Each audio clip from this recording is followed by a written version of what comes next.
kita nasihati pun dia, atau juga mungkin ya mohon maaf mungkin dari tokoh-tokoh agama menasihati, belum tentu diterima nasihat kita tentang kejahatannya. Saya juga ada informasi nih, selain Bapak aktif di organisasi masyarakat, Bapak ini juga seniman, Pak ya.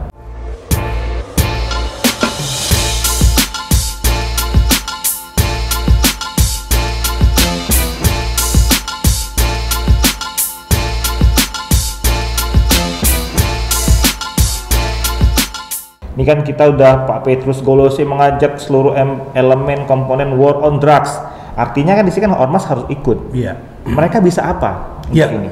Jadi memang kalau saya lihat ormas ini ya, dia punya tanggung jawab besar. Karena kenapa? Dia punya keluarga, dia punya anak, dia punya saudara.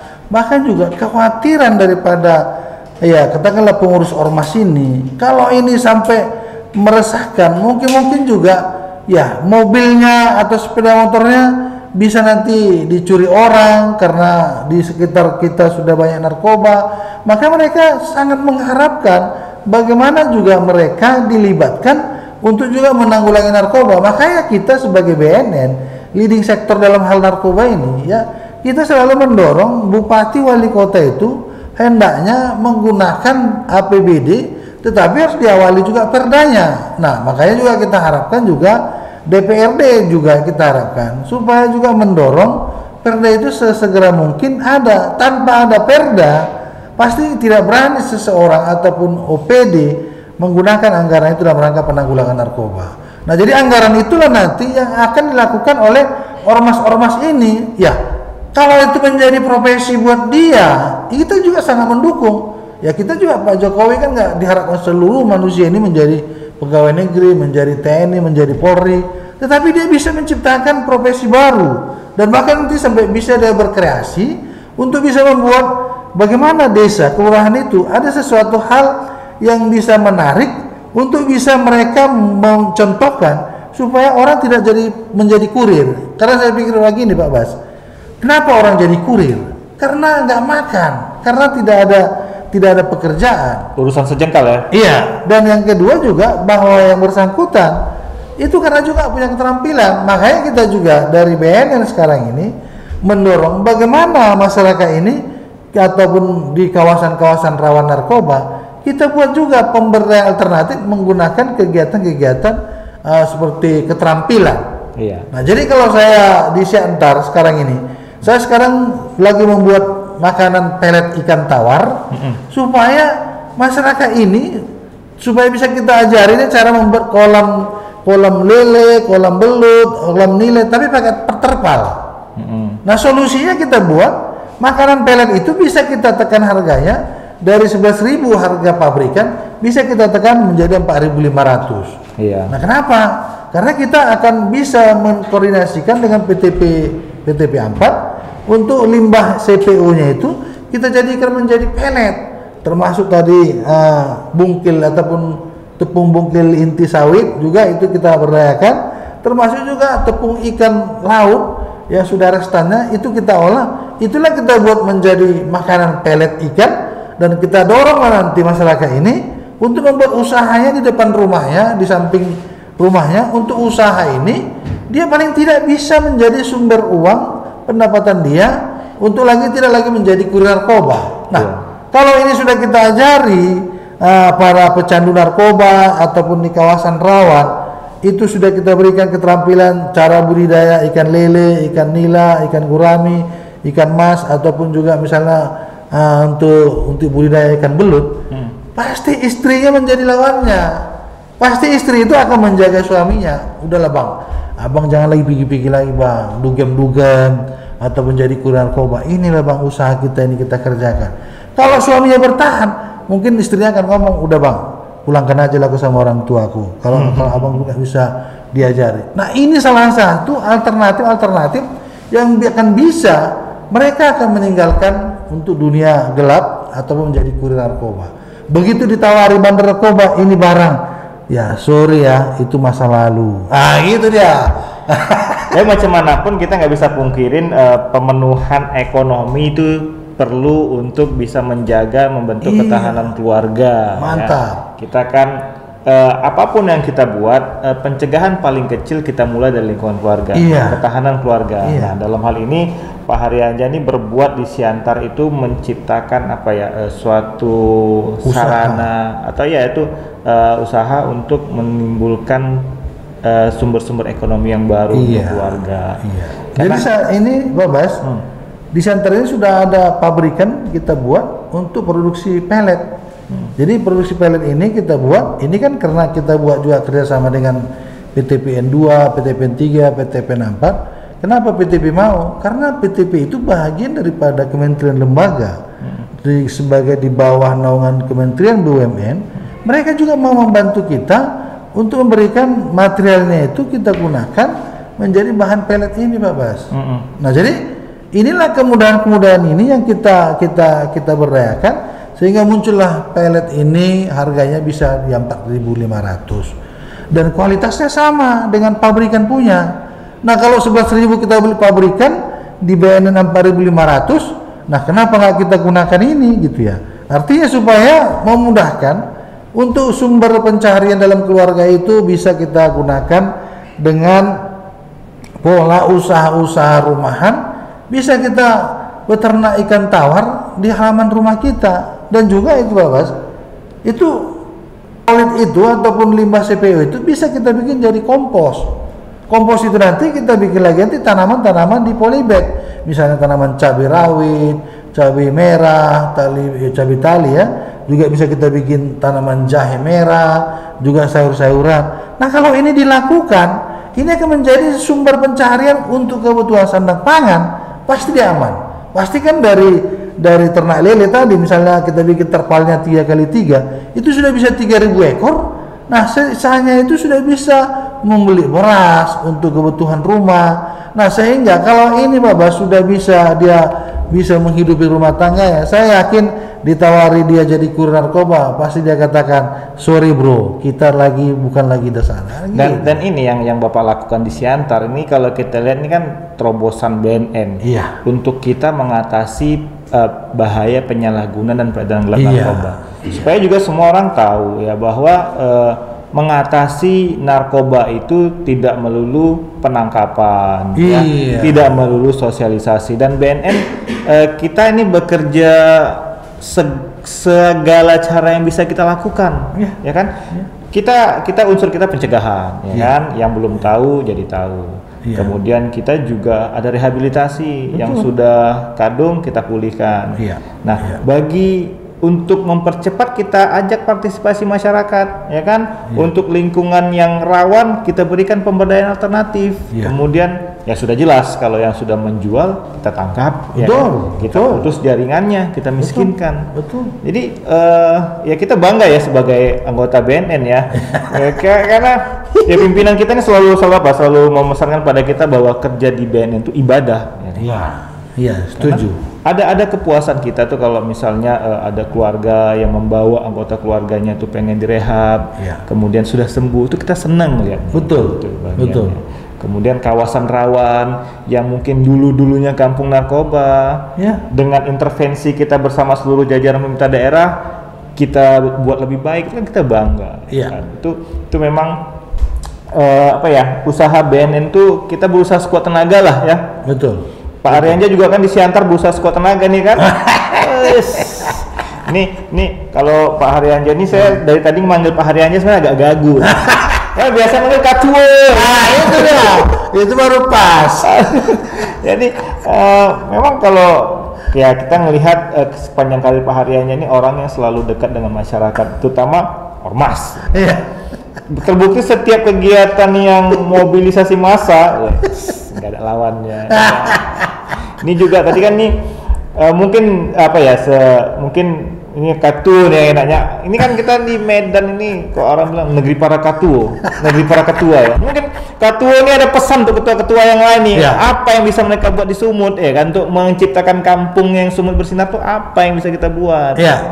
Jadi ya tadi kata Pak Bas, memang saya lebih dikenal orang kalau dibilang ketua pasti orang terus tahu. Tapi kalau ditanya mana Pak Haryanja, siapa itu? Tapi kalau kita orang ketua pasti, oh ya pasti udah Haryanja. Karena kenapa? Memang dari dulu saya itu banyak bergerak di bidang organisasi, sehingga organisasi ini saya memang selalu sebagai ketua ya. Jadi ya namanya sama organisasi ini kan ya kebiasaannya kan dipanggil sebagai ketua. Ya mungkin dia di sana ketua IPK, di sini ketua AMPI, di sini ketua Pemuda Mitra Kamtibmas. Jadi saling terbiasa. Negeri para ketua. Nah, tetapi Pak Bas, artinya memang ya pesan saya tentunya kepada organisasi masyarakat. Nah, ayolah kita bergabung bersama-sama. Kita buat suatu kesepakatan bagaimana kita bisa bersilaturahmi dengan Bupati Wali Kota, supaya kita minta Pak Wali Kota kita ataupun Pak Bupati kita sesegera mungkin dikabulkannya adanya perda. Kalau adanya perda, berarti dana APBD itu sudah bisa kita gunakan bersama, kan untuk kepentingan kita bersama. Jadi artinya kegiatan-kegiatan apapun di masyarakat itu sudah ada pembiayaan dari pemerintah. Nah, kalau nanti sudah ada anggarannya dari pemerintah, nanti BNN akan melakukan pelatihan lewat TOT kepada ormas, sehingga ormas ini nanti akan kita berikan sertifikat untuk dia berhak menjadi narasumber di mana saja, di sekolah, di masyarakat, di instansi pemerintah, kan sudah mendapatkan honor narasumber. Nah, menjadi profesi baru lah dia. Jadi kawan-kawan aku sebagai organisasi masyarakat, ayo di mana saja BNN pasti sama visi misinya, pasti sama tujuannya, tapi paling tidak tadi saya katakan itu yang harus kita lakukan. Kenapa demikian? Supaya bisa kita mengamankan kampung kita sendiri atau wilayah kita masing-masing, supaya narkoba itu tidak ada lagi. Seperti disampaikan Kepala BNN RI, kita harus perang selalu melawan narkoba. Masa negara malu atau kalah melawan bandar narkoba? Tetapi kalau kita bersatu ormas ini, saya yakin pasti bisa. Saya yakin. Yang terpenting Bupati, Wali Kota, Gubernur harus juga mensupport bagaimana kegiatan-kegiatan pemuda, ormas, atau juga dari profesi, akademisi, dari media, tokoh agama, kita lakukan secara bersama-sama. Saya yakin narkoba itu pasti 0%. Sambil juga kita menunggu ya kan, namanya kalau cerita APBD, Perda itu kan proses ya. Kita yakin juga pemerintah daerah pasti dukungannya ada. Nah, sambil menunggu dukungan Pemda, ormas nih kan kekuatannya luar biasa lah. Kita akui, apalagi di Sumut nih, ormas kita kuat. Nah, mereka itu kita harap ya mandiri ya. Kita dukung bergerak sama siapa aja, sama masyarakat setempat. Karena banyak juga ormas-ormas yang sudah dekat dengan masyarakat, membersihkan kampungnya sendiri. Itu yang kita dukung. Nah, Pak Arianja nih, saya juga ada informasi nih, selain Bapak aktif di organisasi masyarakat, Bapak ini juga seniman, Pak ya. Pak, cerita dulu sedikit tentang lagu-lagu Bapak yang hits nih. Ini mungkin kawan-kawan belum ada yang tahu. Memang nggak punya album, tapi lagunya ada yang hits ya. Aku bangga diriku terbebas dari narkoba. Aku bangga jiwaku tak di lingkaran setan. Mari kita perangi, mari kita ikrarkan, aku anti narkoba. Cerita dulu kenapa bisa ada lagu itu, judulnya apa? Jadi waktu saya kepala BNN di Asahan, saya orangnya kan nggak pernah diam. Selalu saya cari ide-ide kreatif saya ya. Nah, waktu saya di Asahan, sampai saya undang Kepala BNN RI Pak Budi Waseso ke Kisaran datang, dan juga pada saat itu saya buat film juga. Boleh lihat di YouTube film Menggapai Harapan. Menggapai Harapan. Ya. Nanti kita kasih linknya. Ya. Iya, jadi Menggapai Harapan itu saya undang artis-artis dari Jakarta. Ternyata dimudahkan kok. Kenapa? Karena mereka itu kita katakan dalam rangka penanggulangan narkoba, sebagai mereka itu semua termasuk ya sebagai kader anti narkoba di Jakarta. Mereka kita undang ke Kisaran. Mereka mau kita buat film. Artis ibu kota ya. Oh iya, termasuk Novi Chandra kan? Novi Chandra, Cepi Chandra ya, sama Jeko ya. Jeko. Jadi buat film itu kemarin target kita mau kita bikin di 21. Ya, udah selesai. Tetapi karena memang di zaman digital ini ya, saya pikir memang ya sudah lebih orientasinya ke YouTube. Nah, boleh nanti dilihat di YouTube. Nah, berikutnya juga saya juga tidak mau kalah, tidak mau berhenti juga sampai di sana.